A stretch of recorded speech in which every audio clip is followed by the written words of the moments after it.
Que la paix et le salut soient sur vous tous. C'est donc la troisième vidéo à propos de prétendus extraterrestres. Le sujet est vaste et même si j'en faisais une dizaine, on n'en verrait pas le bout. Mais aujourd'hui, on va conclure cette approche du phénomène OVNI dans la perspective des tribulations de la fin des temps. Il faut juste retenir que des prédictions annoncent que dans un proche avenir, de soi-disant extraterrestres vont se dévoiler et que cet événement sans précédent causera immanquablement un ethnocide, c'est-à-dire l'anéantissement des croyances humaines, y compris religieuses.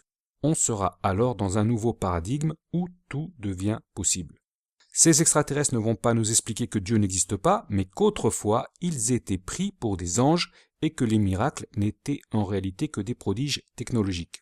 Et d'ores et déjà, des séries et des films préparent le public à accepter cette doctrine surgie tout droit du fond de l'enfer, car ces extraterrestres sont en réalité des démons.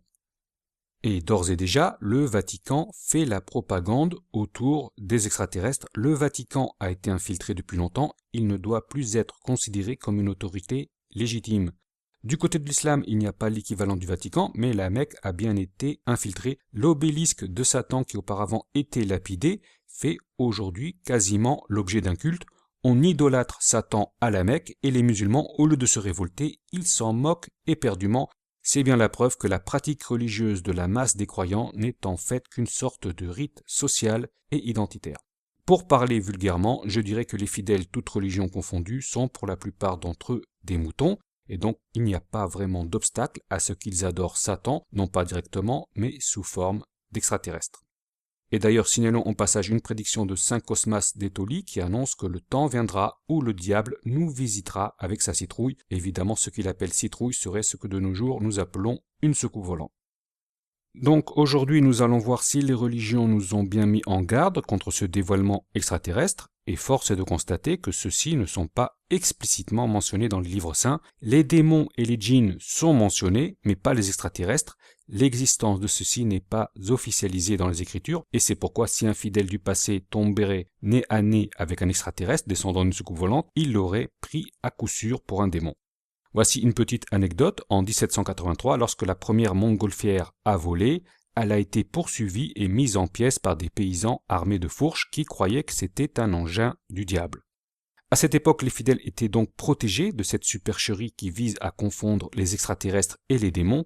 Aujourd'hui, c'est exactement l'inverse. Les démons, on n'y croit même plus.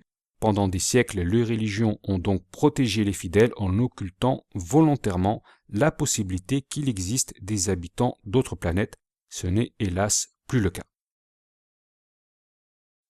Nous allons commencer avec l'islam. Le Coran annonce que Dieu a créé plusieurs mondes qui sont habités par des créatures non humaines, c'est-à-dire des anges et des djinns, mais il ne contient pas ce concept d'extraterrestre tel qu'on le connaît aujourd'hui.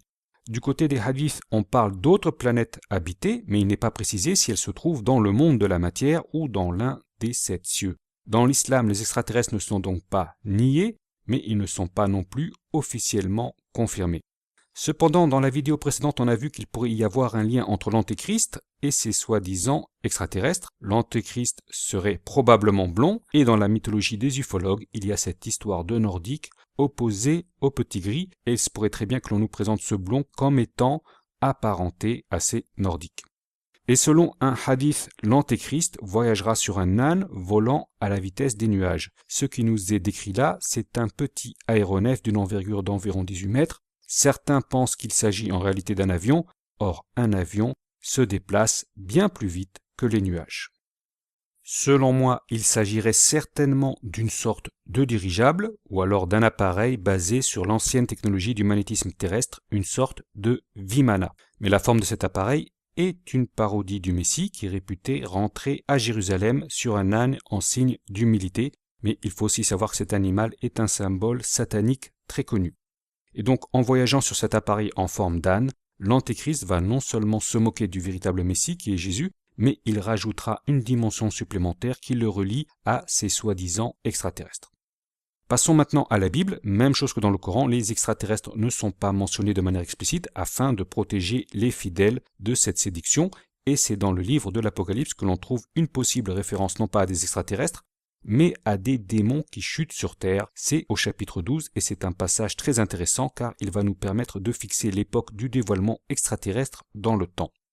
Cela se produit au chapitre 12, c'est-à-dire à l'époque où la planète X passe entre la Terre et le Soleil, au moment où le Mahdi est révélé, et c'est également le moment où le dragon apparaît. Alors ce dragon, contrairement à ce que l'on peut penser, ce n'est ni la planète X ni la planète Nine. Le dragon, c'est le Soleil au moment du Kill-Shot, une série d'éruptions solaires. Le Soleil va se mettre à cracher des flammes et donc l'Apocalypse nous informe que ce Kill-Shot débute juste après le passage de la planète X et c'est une chose tout à fait logique d'un point de vue scientifique. La planète X, quant à elle, est un planétoïde métallique qui va passer à proximité du Soleil. Quand il s'agit d'une comète, on assiste souvent à une éjection de masse coronale, mais cette fois l'échelle est différente. À la différence des comètes, la planète X ne va pas se désintégrer et ces éjections de masse coronale devraient durer des années, entre 2 et 3 ans. Or, selon les diverses traditions, les astres, que ce soit la Lune, les planètes et même le Soleil, sont habités par des entités. Et si vous vous demandez pourquoi les Américains ne sont pas retournés coloniser la Lune après 50 ans, c'est que les entités qui y habitent le leur ont explicitement interdit. Ces entités astrales se sont manifestées aux astronautes qui ont perdu la raison une fois rentrés sur Terre. Je vous invite à le vérifier par vous-même. Ils sont tous devenus fous. Et Neil Armstrong n'a quasiment jamais voulu s'exprimer sur son voyage sur la Lune, et quand il faisait un discours devant des journalistes, il se plaçait à côté de la sortie de secours afin de s'esquiver rapidement au cas où un journaliste l'aurait questionné sur ce qui s'est passé vraiment sur la Lune, car Neil Armstrong, comme ses collègues, était rentré de cette mission complètement traumatisé. Là, ce que je vous raconte, c'est un secret de Polichinelle et les films originaux qui montrent ces entités ont disparu. Ils auraient soi-disant été effacés par mégarde et à la place, on a tourné de fausses vidéos et c'est pourquoi aujourd'hui, certains pensent que les Américains ne sont jamais allés sur la Lune. Mais la vérité est bien plus terrifiante que cela. Les gens seraient bouleversés s'ils l'apprenaient. Ceci étant dit, Satan, lui, est réputé habiter à l'intérieur du Soleil. Ne vous étonnez pas, ce n'est pas un humain. Et il n'a pas de corps de chair, c'est un djinn dont le corps est fait de feu, et apparemment au moment du Kill-Shot, il ne pourra pas rester sur le plan astral du Soleil, ce sera trop dangereux pour lui, et il est obligé de déménager. Il peut aller sur notre planète, mais à ce moment-là, des anges interviennent et l'en empêchent. Il y a une bataille dans le ciel, et Satan et ses anges sont obligés de venir sur Terre, et donc ils se révèlent aux humains. Mais alors les humains pourraient les reconnaître et les démasquer pour ce qu'ils sont. Les religions seraient alors renforcées, mais hélas, Satan, qui a tout prévu, a préparé les esprits pour qu'ils l'acceptent en tant que créature extraterrestre. Et c'est là que toute la manipulation extraterrestre qui dure depuis plus de 70 ans prend tout son sens, que ce soit les apparitions d'ovnis, les films, les séries, la science-fiction, tout cela nous a préparés à accepter ces démons pourvu qu'ils se déplacent en vaisseau spatial et qu'ils viennent en paix pour nous empêcher de nous détruire. Satan, c'est donc le Père Noël qui descend du ciel et dans sa hotte, il a des cadeaux par milliers, la fin des maladies, l'énergie gratuite, l'antigravité, les voyages interplanétaires, voilà à quoi ressemblera la grande apostasie annoncée par les Écritures. Je rappelle que dans le livre de l'Apocalypse, un symbole peut avoir deux sens différents. La femme dans le ciel représente à la fois la planète X au moment de la décharge électrique et les arabo-musulmans figurés par Hagar, la femme d'Abraham et la mère d'Ismaël.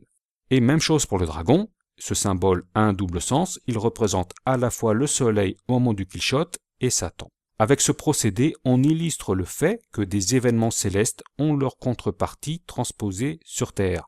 Le signe de la femme dans le ciel est associé aux musulmans, il y aura des troubles à la Mecque, et donc le soleil est associé à Satan. Quand le soleil va cracher des flammes, Satan sera obligé d'apparaître sur Terre. Le soleil et le dragon, Satan qui chute sur Terre et aussi le dragon. Il y a donc une double symbolique.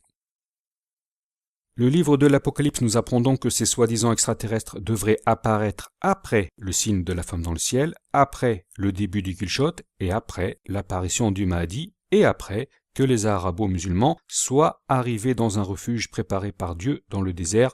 Le texte parle d'aile du grand aigle, c'est-à-dire par la voie des airs. Ce n'est pas sûr, mais il semblerait donc que ce dévoilement des extraterrestres pourrait avoir lieu dès cette année. Tout dépend de la planète X, du signe de la femme dans le ciel. Si mes calculs sont bons, la planète X devrait déclencher cette décharge lors du prochain Ramadan qui débute en mai. Certains musulmans annoncent l'année 2020, mais personnellement je privilégie l'année 2019 car elle correspond à l'an 1440 du calendrier islamique, année annoncée de l'apparition du Mahdi. Et elle correspond également au calcul que j'ai fait compte tenu de la vitesse de déplacement de la planète X. Cette planète X, c'est vrai qu'elle n'a pas encore été vue, mais théoriquement, cela ne saurait tarder. Si dans le ciel, vous voyez une comète qui se dirige en direction de Jupiter, c'est la planète X, c'est le signe que tous les événements que je vous ai racontés devraient s'enchaîner très rapidement. Je vous rappelle les principaux marqueurs temporels: la signature d'un accord de paix israélo-palestinien, la mort du calife avant le mois du Ramadan, une décharge électrique qui frappe la Lune mais également la Terre, ça c'est nouveau, mais selon les informations en ma possession, il semblerait bien qu'il y ait beaucoup de morts et le monde entier sera choqué.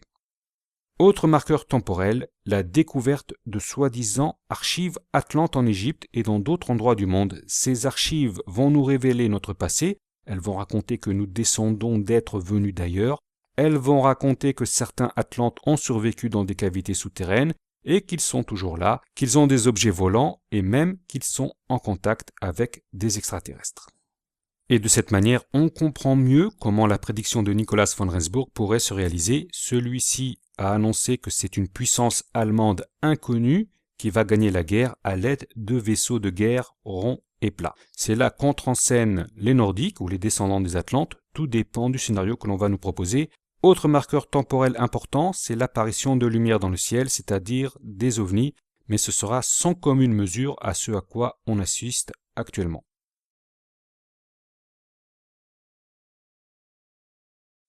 Mais l'événement déterminant sera le fameux éclair dans le ciel. Le monde entier sera choqué, ce sera l'une des plus grandes catastrophes de ces dernières années. Et en plus de ça, il ne faut pas oublier le Big One, accompagné d'un possible tsunami dévastateur.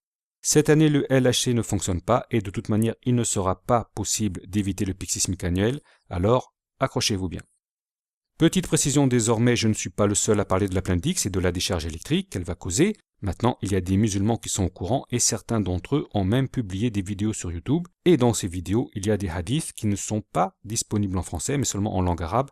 Alors tenez-vous bien, ces hadiths annoncent la mort d'un calife qui précédera le mois du Ramadan, puis le grand éclair et enfin une explosion, un vacarme en Mérika.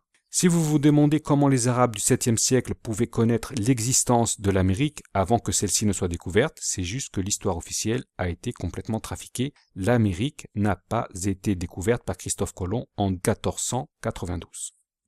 Bien avant lui, des Romains sont arrivés en Amérique, mais il y a eu aussi des Phéniciens, des Africains et des Arabes. On a retrouvé des inscriptions et des artefacts qui le démontrent et en plus de ça, il y a des récits antiques qui mentionnent cette contrée lointaine de Mérika.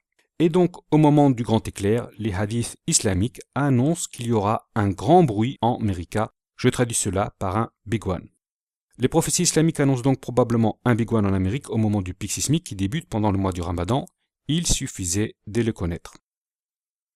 On a vu que plusieurs prédictions servent en fait à préparer le public à un dévoilement de prétendus extraterrestres. L'étude des prophéties contenues dans les régions permet de déterminer l'époque de ces dévoilements, c'est la nôtre, et en plus on sait que l'Antéchrist se fera passer pour un être venu d'ailleurs, apparenté à ces extraterrestres. Lui aussi, il voyagera dans un vaisseau volant, et en plus, Nikolaus von Rendsburg annonce que ce sont des vaisseaux ronds et plats qui mettront fin à la guerre. Il semble que dans le scénario que l'on nous prépare, les armées nationales s'affaiblissent mutuellement au moment de la Troisième Guerre mondiale, puis que le reste des troupes soit confronté à des extraterrestres belliqueux. Les fameux gris, et à ce moment-là les gentils extraterrestres, les nordiques, font alliance avec les Américains pour les repousser, et les Russes, ou ce qu'il en reste, se joignent à cette alliance, et c'est ainsi que les prédictions d'hommes politiques importants se vérifient. Le premier d'entre eux, c'est Ronald Reagan, qui dans un discours célèbre à l'ONU faisait allusion à une alliance entre l'Amérique et la Russie en cas de menace extraterrestre.